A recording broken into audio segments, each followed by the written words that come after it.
Voici Zokoma dans la sous-préfecture de Yorodougou, région du Tongbi. Selon les autorités, ce village symbolise les difficultés d'accès à l'eau potable dans le département de Sipilou.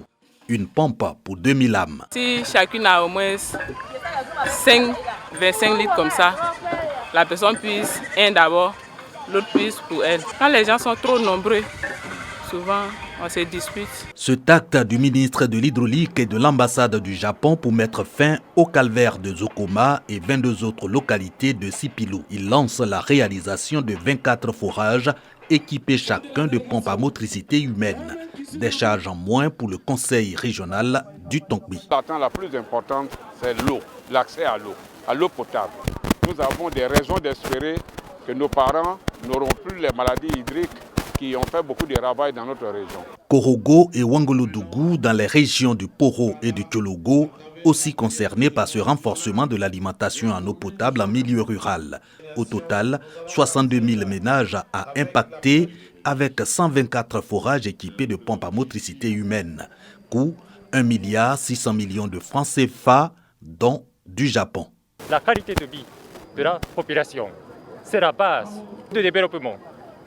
De ce fait, en parfaite harmonie avec le plan national de développement de Côte d'Ivoire, le gouvernement du Japon contribue à l'amélioration de la condition de vie en matière de l'eau potable. La Côte d'Ivoire aujourd'hui a un besoin de 15 000 points d'eau nouveaux. Les régions où l'accessibilité de l'eau est très difficile, c'est le Tchologo, c'est le Poro et le Tongbi, et particulièrement à Sipilou. Donc pour nous, là où c'est dur, c'est mieux de commencer par là-bas. 6 mois, durée du projet dont japonais pour l'amélioration de l'accès du milieu rural à l'eau potable dans les régions du Tongbi, Poro et Tchologo. C'est l'appui du Japon au programme Eau potable pour tous.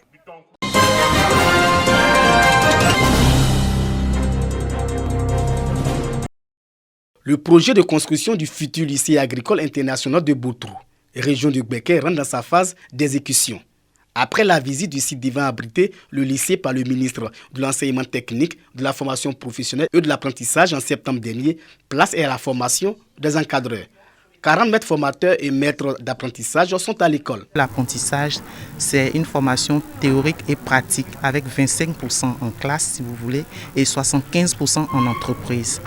Donc cet atelier consiste à former les maîtres d'apprentissage qui vont passer plus de temps avec les apprentis. Financé à hauteur de 10 milliards de francs CFA par l'AFD dans le cadre du CDD, contrat de désendettement et de développement, le projet bénéficie de l'accompagnement technique de l'industrie agro de Montpellier. Une délégation française a pris part à cette formation. Construire un ensemble de programmes de formation au niveau BTS, au niveau BT et au niveau CAP. Démarrer notamment la formation des formateurs et des maîtres d'apprentissage sur justement toute cette dynamique de formation qualifiante autour notamment des activités de maraîchage. Le maire de la commune de Boutrou ne cache pas sa joie de voir le projet prendre forme. Le lycée agricole de Boutrou doit démarrer d'ici 2 ans. La construction démarre d'ici peu, mais avant cela, le ministère a jugé bon de trouver des locaux pour commencer la phase pratique. Les premiers élèves du lycée agricole international de Boutrou débuteront le cours dans un établissement privé avant la fin des travaux. Les apprenants viendront de la Côte d'Ivoire et des pays de la sous-région ouest-africaine.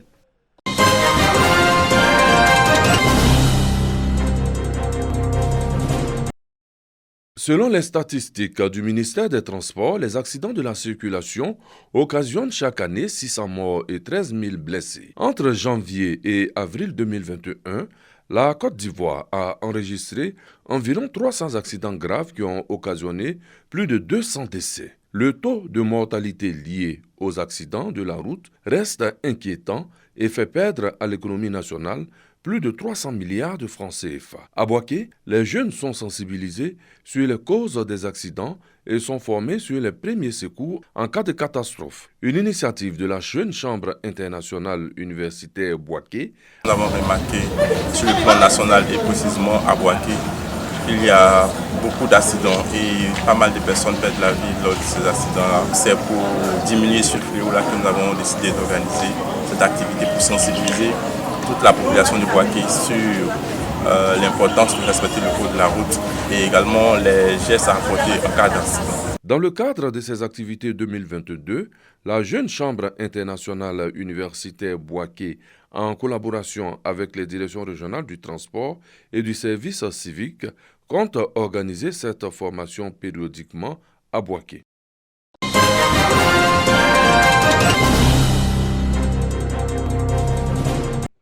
Célébration de la Journée mondiale de la protection civile à Mélignan, région du Folon. Secours à une victime d'accident de moto et circonscription des flammes suite au déclenchement du feu lié au gaz butane. 2 exercices effectués pour mettre en évidence les missions et le rôle des pompiers civils. Le NPC se donne 3 grandes missions, à savoir la prévention, la formation, le sauvetage, la réglementation et la formation en matière de protection civile, la prévention des risques, la sensibilisation et la formation en matière de secourisme. Le préfet du Folon, représentant le ministre de l'Intérieur et de la Sécurité, demande aux populations de collaborer avec les pompiers civils dans l'accomplissement de leurs tâches quotidiennes. L'autorité préfectorale invite alors les soldats du feu à plus de professionnalisme. Il faut qu'il y ait la confiance entre les pompiers civils et la population. Ce n'est pas seulement entre les pompiers civils et la population, mais également entre les forces de l'ordre d'une manière générale et la population. La mise en place de la cellule civilo-militaire, nous pensons qu'un grand pas a été fait. Le thème de l'édition 2022 de la Journée mondiale de la protection civile est protection civile et gestion des populations déplacées en cas de catastrophe et de crise, rôle des volontaires et lutte contre les pandémies.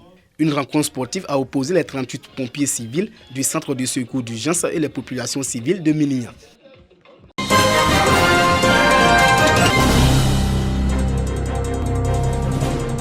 Place publique de Naïo. Défilé des associations féminines de Naïo et de Saïwa. Des prestations de certains groupes de femmes et des parades. Nous sommes à la célébration de la Journée internationale des droits de la femme, édition 2022. Ces femmes réfléchissent sur les conditions de vie et leurs droits dans ces 2 localités où la femme n'a pas accès à la propriété foncière.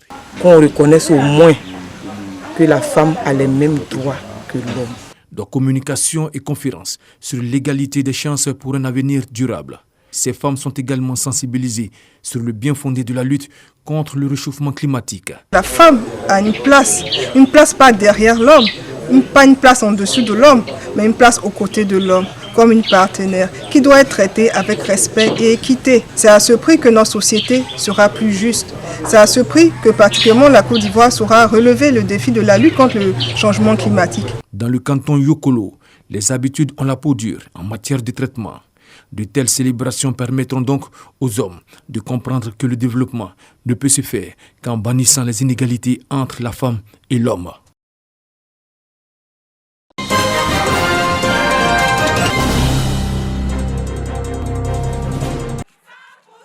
Célébration de la Journée internationale des droits de la femme à Daloa. Un défilé des associations et organisations féminines pour saluer les nombreuses lois prises par le gouvernement pour la promotion de leurs droits, tout en saluant les efforts déployés par l'État pour améliorer leurs conditions de vie et de travail. Les femmes demandent que d'autres questions soient prises en compte.